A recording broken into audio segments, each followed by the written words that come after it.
नमस्कार दोस्तों, स्वागत है आपके अपने YouTube चैनल शिक्षा युग 2.0 पर।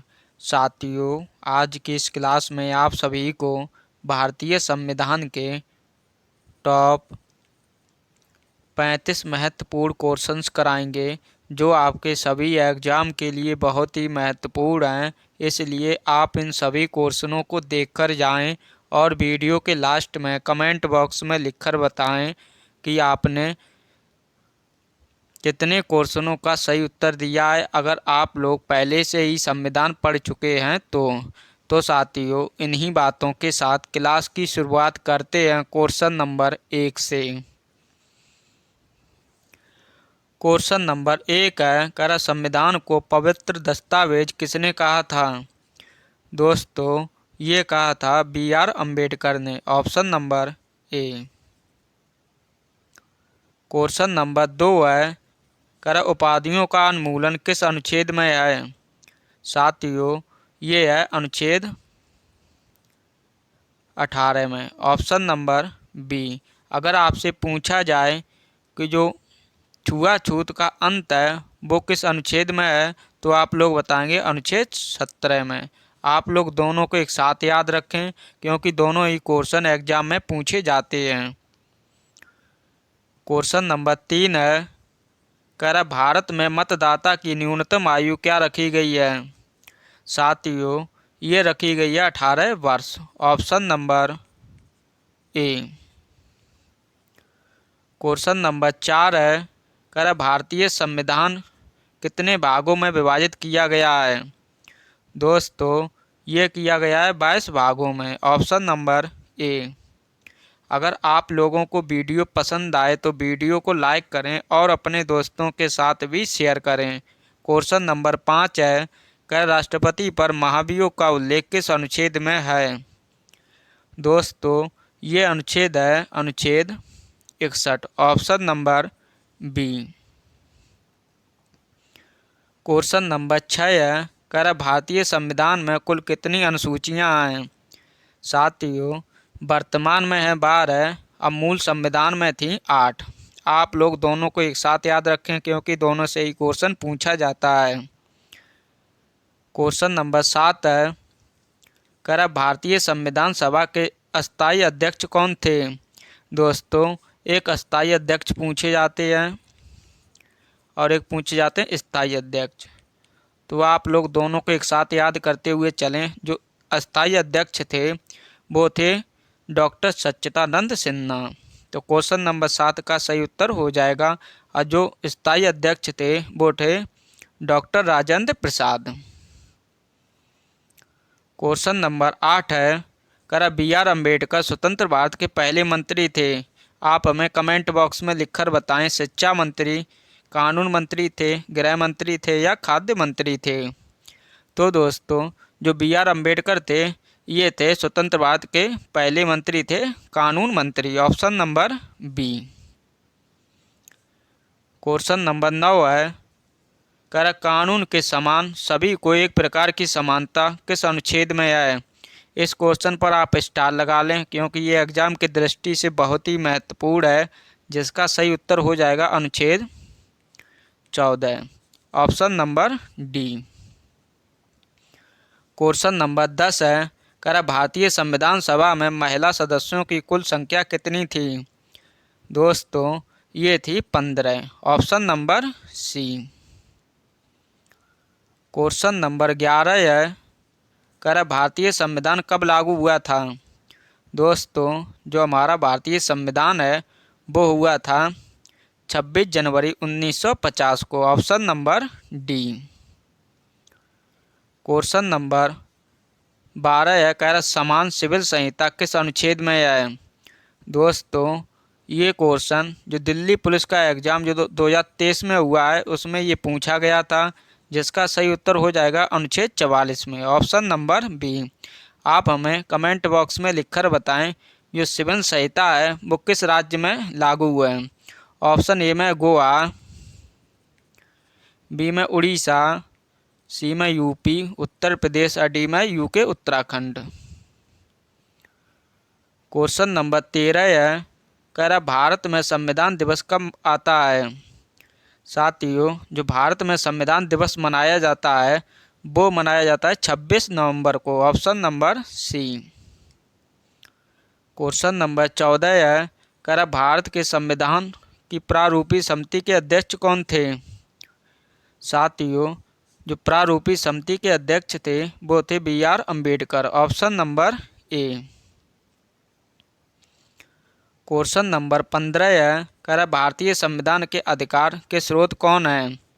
ऑप्शन ए में सरकार, बी में संसद, सी में है हम भारत के लोग और डी में न्यायपालिका।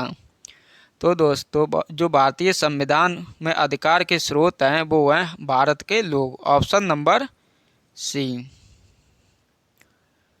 क्वेश्चन नंबर 16 है, कह रहा विश्व का सबसे लंबा लिखित संविधान किस देश का है। साथियों, ये है भारत का। Option number B. Question number 17 है, कह रहा भारतीय संविधान के अनुसूची 11 में कितने विषय हैं। साथियों, ये विषय हैं 29। Option number A.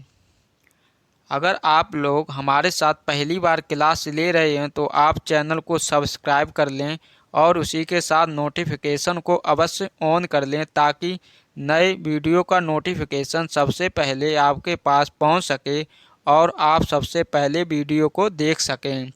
तो क्वेश्चन नंबर 18 है, कह भारत में एकल नागरिकता अपनाई गई है। दोस्तों, जो भारत में एकल नागरिकता अपनाई गई है वो अपनाई गई है इंग्लैंड के संविधान से। Option number A. Question number 19 है, कह रहा भारत की स्वतंत्रता के समय कुल कितनी रियासतों में का भारत में विलय हुआ था। दोस्तों, ये हुआ था 565 का। Option number C. अगर आप लोगों को कोई भी क्वेश्चन का आंसर हम गलत बताते हैं तो आप हमें कमेंट बॉक्स में लिखकर बताएं ताकि नेक्स्ट वीडियो में उस क्वेश्चन का आंसर सही करा सकें। क्वेश्चन नंबर 20 है, कह रहा भारतीय संविधान में मौलिक अधिकारों की अवधारणा किस देश से ली गई है। साथियों, ये ली गई है, जब भी मौलिक अधिकारों की बात की जाए तो आप सीधा बताएंगे अमेरिका, और मौलिक कर्तव्यों की बात की जाए तो आप बताएंगे रूस। तो क्वेश्चन नंबर 21 है, कह रहा भारतीय संसद के कितने सदन हैं। दोस्तों, जो भारतीय संसद है उसके सदन है 2 जो होते हैं। एक होती है राज्यसभा और एक होती है लोकसभा।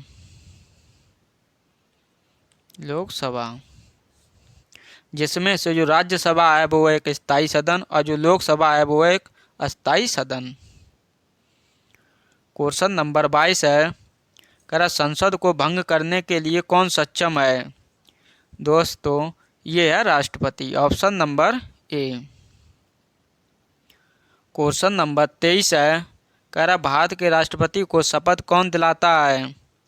साथियों, जो भारत के राष्ट्रपति को शपथ दिलाता है वो दिलाता है मुख्य न्यायाधीश। Option number B. Question number 24 है, कह रहा लोकसभा को संसद के किस सदन के रूप में जाना जाता है। आप बताएं निम्न सदन, बी में उच्च सदन, सी में विधान सदन और डी में कोई नहीं। तो दोस्तों, जो लोकसभा को संसद के किस सदन के रूप में जाना जाता है वो जाना जाता है निम्न सदन के रूप में। Option number A. और जो उच्च सदन के रूप में जाना जाता है वो जाना जाता है राज्यसभा को। क्वेश्चन नंबर 25 है, कह रहा लोकसभा सदस्यों का कार्यकाल की अवधि कितनी है। दोस्तों, जो लोकसभा सदस्यों की कार्यकाल की अवधि है वो है 5 वर्ष। Option number D. Question number 26 है, कह रहा लोकसभा में राज्यों को किस आधार पर सीटों का आवंटन होता है। दोस्तों, ये होता है जनसंख्या की दृष्टि से। Option number A. Question number 27 है, कह रहा लोकसभा में विपक्ष के प्रथम नेता कौन थे। साथियों, ये थे A.K. Gopalan. Option number B. Question number 28 है, कह रहा प्रधानमंत्री की नियुक्ति किसके द्वारा की जाती है। आप लोग आंसर बताएं। राष्ट्रपति के द्वारा, बी में उपराष्ट्रपति के द्वारा, सी में प्रधानमंत्री के द्वारा, डी में मुख्यमंत्री के द्वारा। तो साथियों, जो प्रधानमंत्री की नियुक्ति की जाती है वो की जाती है भारत के राष्ट्रपति के द्वारा। Option number A. अगर आपको वीडियो पसंद आए तो वीडियो को लाइक करें और अपने दोस्तों के साथ भी शेयर करें। क्वेश्चन नंबर 29 है, कह रहा भारतीय संविधान का कौन सा अनुच्छेद राष्ट्रपति के पद की अवधि से संबंधित है। दोस्तों, ये अनुच्छेद है अनुच्छेद 56। Option number D. Question number 30 है, कह रहा संघ शक्ति समिति के अध्यक्ष कौन थे। साथियों, ये थे Jawaharlal Nehru. Option number D, जो भारत के पहले प्रथम प्रधानमंत्री भी थे। क्वेश्चन नंबर 31 है, कर उच्चतम न्यायालय के मुख्य न्यायाधीशों की सेवा समाप्ति की आयु कितनी होती है। दोस्तों, ये होती है 65 वर्ष। Option number C. अगर आपको ऑप्शन में 65 वर्ष ना मिले और उसके स्थान पर 6/65 वर्ष मिले तो आप आंसर सही 6/65 को ही करें। क्वेश्चन नंबर 32 है, कर उच्चतम न्यायालय में कुल कितने न्यायाधीशों की वर्तमान में संख्या कितनी है। दोस्तों, जो उच्चतम न्यायालय है या सर्वोच्च न्यायालय है उसमें जो न्यायाधीशों की संख्या है वो है 34। ऑप्शन नंबर ए, जिसमें से 33 न्यायाधीश हैं और एक हैं मुख्य न्यायाधीश, तो मिलाकर हो जाते हैं 34। क्वेश्चन नंबर 33 है, कह रहा भारत में कुल कितने उच्चतम न्यायालय हैं। साथियों, जो भारत में उच्चतम न्यायालय हैं वो हैं वर्तमान में 25। Option number B. अगर आपसे जो 25वां उच्च न्यायालय पूछा जाए कौन सा है तो आप बताएंगे अमरावती उच्च न्यायालय आंध्र प्रदेश का। क्वेश्चन नंबर 34 है, कह रहा भारत के किस राज्य की लोकसभा सीटें सर्वाधिक हैं। साथियों, जो सर्वाधिक लोकसभा सीटें हैं वो हैं उत्तर प्रदेश की। ऑप्शन नंबर ए, जिसमें संख्या है 80। किसी भी की सीटें पूछी जाए सर्वाधिक किस राज्य की हैं तो आप बताएंगे उत्तर प्रदेश की। चाहे लोकसभा की हो या राज्यसभा की हो, किसी भी की हो, सभी की सीटें सर्वाधिक हैं उत्तर प्रदेश में। क्वेश्चन नंबर 35 है, कह रहा राज्य चुनाव आयुक्त की नियुक्ति कौन करता है। साथियों, जो राज्य चुनाव आयुक्त है इसकी नियुक्ति करता है राज्यपाल। Option number D. अगर आपसे मुख्य चुनाव आयुक्त की नियुक्ति पूछा जाए कौन करता है तो आप बताएंगे राष्ट्रपति।